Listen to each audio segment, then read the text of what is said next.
皆さんこんにちは。ကျမဒီနေ့ရွှေကျောင်းမပြောချင်ဒီနေ့ practice နဲ့အကြောင်းနဲ့အနေငယ်ညဝေပေးမယ်ပေါ့နော်။ဒါကျမလွန်ခဲ့တဲ့6လပိုင်းလကောင်လောက်ကပေါ့နော်။6လပိုင်းလကောင်လောက်ကကျမဒီ practice နဲ့နည်းနည်းဝေထားတဲ့အကြောင်းလေးနည်းနည်းညဝေပေးချင်တယ်။6လပိုင်း29ရက်လောက်ကပေါ့နော် practice နဲ့ကျမဘယ်နှကံဝေလိုက်လဲဆိုရင်အဲ့တော့ကျမ practice နဲ့46ကံဝေလိုက်တယ်ပေါ့နော်။ဘာကြောင့်ဝေလိုက်တာလဲဆိုရင်ရွှေကဝေလို့မရတော့လို့အဲ့တော့လေရွှေကဒီတားလေးနဲ့ရွှေဒီအင်ကမအစမတန်ခုံတက်တော့ဝေလို့ရတားလေးများပြီးခုံလေးတက်ရွှေကအဲ့နဲ့ရွှေကဝေလို့မရတော့ကျမဆိုရင်ရွှေဝေလို့မရတော့ဆိုရင်ဒီ practice နဲ့နည်းနည်းဝေထားမလားပေါ့နော်။အဲ့နဲ့တွေးပြီးတော့ practice နဲ့ဝေလိုက်တာ6လပိုင်းလကောင်လောက်ကကျမဝေတော့တက္ကရာမဘလောက်ပဲရှိတယ်ဆို8600ပဲရှိတယ်ဒါသူတို့ဆိုင်မှာတော့ဝေမှာပေါ့နော်အင်တာနက်မှာဝေမှာဆိုရင်8600နဲ့8600အပေါ်ကတော့ဆိုင်မှာတော့ဝင်8600နဲ့စီဆိုရင်ဒီအင်တာနက်ကဝင်8600နဲ့9ကရန်နဲ့9ရန်နဲ့ကျမရခဲ့ရပါတော့အဲ့တော့ကျမဝေထားတော့က46ကရန်ပဲထားပါတော့နော်46ကရန်ကိုမှသူကကျမ8000နဲ့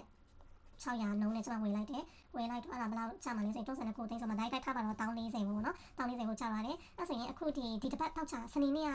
platinum ပေါက်ဈေးဘယ်လောက်ရှိလဲဆိုရင် platinum ပေါက်ဈေးကဒီတစ်ပတ်ရဲ့ platinum ပေါက်ဈေးကသူတို့ဆိုင်မှာတော့ဝယ်ရင်11119ရန်ဆိုရင်အင်တာနက်ကနေဝယ်မယ်ဆိုရင်11600ရန်ရမယ်ဒါဝယ်တဲ့ဈေးရောင်းတဲ့ဈေးဆိုရင်တော့ထားပါတော့တမ1000နဲ့မှ900နဲ့900ဆိုတာဒါမှ11000နဲ့ထားလိုက်ပါတော့နော်ဘယ်လောက်မှမပေါ့ဆိုတော့ဆိုရင်ကျွန်မဒီ11000ပေါ့နော်အကယ်၍ကျွန်မခုနေရောင်းမယ်ဆိုရင်11000နဲ့ရောင်းမယ်ဆိုရင်ကျွန်မဘယ်လောက်ရောင်းလဲဆို1050လောက်ရောင်းမယ်ပေါ့နော်အဲ့တော့ကျွန်မဒီဟာဝယ်ထားတာက6လပိုင်းလကုန်ဆိုတော့6လပိုင်း29ရက်နေ့ဆိုတော့ထားပါ10လပိုင်းပေါ့နော်10လပိုင်းကဝယ်ထားတယ်အခုက12လပိုင်းဆိုတော့12လပိုင်းဆိုတာတိုက်2လဝင်ချင်ပေါ့နော်2လဝင်ချင်ကိုရန်10တောင်ဆိုတော့2လဝင်ချင်မှာရန်10တောင်မြတ်ဖို့ဆိုတာပုံမှန်တခြားလို့ဆိုရင်တော့ကျွန်တော်ပြောတယ်ကျွန်တော်ခိုက်ကောလုံးလုံးနေဆိုတော့ညဆိုင်တညလုံးခါကုန်တက်ခါနာမတက်လုံးနဲ့တညမှာရန်တောင်မရတဲ့အဲ့ကြောင့်မှအခွန်ဖြုတ်မယ်ပေါ့နော်ဒါပေမဲ့အခုဒီဟာလေးအခွန်ဖြတ်ဖို့လားဆိုအခွန်ဖြတ်မှာပဲလို့ဒီဟာလေးလေဒါလည်းအခွန်ဖြတ်မှာပြီဆိုပေမဲ့လို့ရွှေအခွန်ကနေကျွန်တော်ရွှေအခွန်လေးအနေနဲ့ပြပြစီနေရွှေအခွန်ကနေကျွန်တော်ဒီ9နှစ်အထက်မှာရောင်းတဲ့ဟာနဲ့9နှစ်အောက်မှာရောင်းတဲ့ရွှေအခွန်ကမတူတော့ကိုဝယ်ပြီးတော့မှ9နှစ်အောက်9နှစ်အတွင်းမှာကိုကထားပါတော့တင်းနေချင်မှာဝယ်တဲ့နောင်နဲ့လောက်ရွှေရောင်းမယ်အဲ့မျိုးအနေထားမှာရောင်းတဲ့အခွန်က20ခန်းလောက်ပြရတယ်ဆိုပေမဲ့လို့ကိုကဒီရွှေကိုဝယ်ထားတယ်9နှစ်ပြည့်9နှစ်အထက်ကျမှရောင်းမယ်ဆိုရင်ရောင်းမယ်ဆိုရင်ပေါ့နော်အဲ့ဒီခွန်ကတော့လောက်တက်တာရဲ့လို့ကျွန်တော်သိထားရပေါ့နော်ဒီကိုစိတ်ဝင်စားဆိုရင်ချက်ချစ်ပြီးဒီတော့ internet တို့မှာကိုတေချာပြန်ရှာကြည့်လို့ရပါတယ်ဒါကျွန်တော်ဒီလွန်ခဲ့တဲ့9လပိုင်းလောက် platinum ဝယ်ထားတဲ့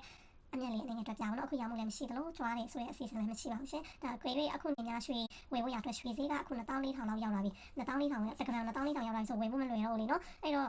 ရွှေမဝယ်ချင်ဘူးအခု platinum ဝယ်ချင်တယ်ဆိုတဲ့လူကလည်း platinum ဝယ်ပြီးဆိုရင်လည်းအနေနဲ့အရင်ဈေးမများတဲ့အတွက်ကြောင့် platinum တော့လူတိုင်းနည်းနည်းဝယ်လို့ရတဲ့အနေအထားရှိနေတယ်လို့ထင်တာပဲနော်ကျွန်တော်တို့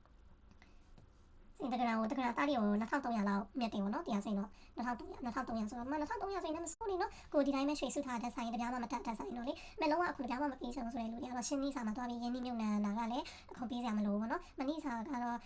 ရေရှည်တော့ကိုကျွန်တော်အားပေးတယ်ပေါ့နော်ရွှေတို့ဘာလို့ကျွန်တော်တိတ်တရအမြက်ကတက်နေရတော့ကြာနေရတော့အရင်တိတာတဲ့အတွက်ကျွန်တော်ရွှေနဲ့ပလက်တင်နဲ့ဆွေးရပုံမှန်ကြိုက်ပါတယ်ဒါမျိုးနဲ့ဆက်လို့လည်းအားလုံးပဲကိုရချက်ပါမှာပြပြမမရှာထားတဲ့ပတ်စံလေးတွေကိုအကျိုးရှိရှိသုံးချင်နေဆိုရင်တော့တခုခုမှရင်းနှီးမြုပ်နှံတာအကောင်းဆုံးပဲလို့အကြံပြုပြစီနော်မတတ်နဲ့